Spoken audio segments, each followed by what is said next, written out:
ngày ti gì rồi à mấy cái phải chết vậy cái mưa thế nhắm môi phải thở đấy à thấy nhá vẹt đây nè nè vẹt đây nè vẹt đó vẹt đây tay đặt lỗ à vẹt đây nè tới nhá ở đây cài đó mà tôi lưỡi chồng hả mà tôi riêng tôi lưỡi chồng vậy đó mày đâu co to nó đại co to con một này nè rồi kìa rồi nước khác mà nào cá tủ nước mà nước vứt được mệt nước cái lư bà nè thò đấy nước cái đâu thuốc vậy đó đâu bắt tay vứt chẳng hạn mà cái khát nóใส่ดิ khát bây giờ nó trong người bạn này trong người bạn này cũng biết tay về đến pha là bị là mấy kẻ tay về đến pha nữa mà là mấy trai nha em được được phần này sốc vậy đó vứt đó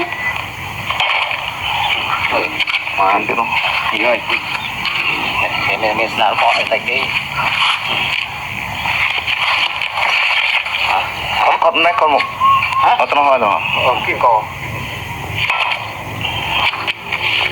rồi nhá nóว่าโซ่นะในให้กูไตรบ่แม่นเลย pre ở mưa làm mà đấy khơi này làm ได้ lâu mưa đó nó nè làm cái này thế này thế này ai cả đi làm cả tay tay cả tay tay chiếm tay nó chiếm được chị để đòn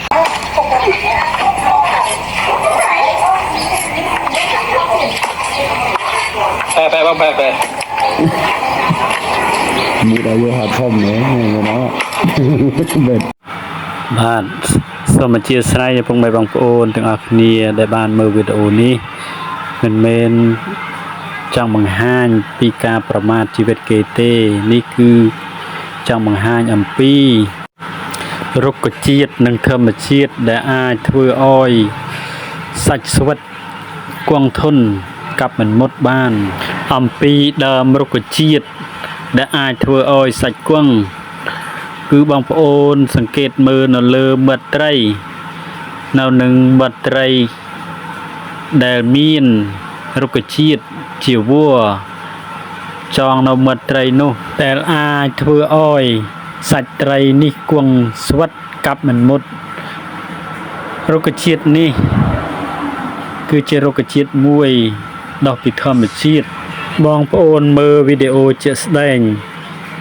ថាធម្មជាតិរុក្ខជាតិនេះអាចគង់ស្វិតមានវាមានពិតមិនមែនកុហកទេហើយនេះជាវីដេអូថតជាក់ស្ដែងថតផ្ទាល់ពិតមិនមែនវីដេអូ AI នោះទេវីដេអូនេះចង់បង្ហាញអំពីរុក្ខជាតិដែលអាចប្រើការនៅខាងគង់ស្វិតកັບមិនមុតបើបងប្អូនត្រូវការវัวនេះបងប្អូនទំនាក់ទំនងមកលេខទូរស័ព្ទនៅលើអេក្រង់ក្នុងវីដេអូនេះហើយលេខនេះមិនមែនលេខ Telegram ទេមិនមានលេខ Telegram ទេគឺលេខទូរស័ព្ទបងប្រុសមួយដែលកំពុងកាប់ត្រីក្នុងរូបភាពវីដេអូនេះសូមបញ្ជាក់ជាចុងក្រោយនេះសូមបងប្អូនកុំធ្វើត្រាប់តាមនៅក្នុងវីដេអូនេះ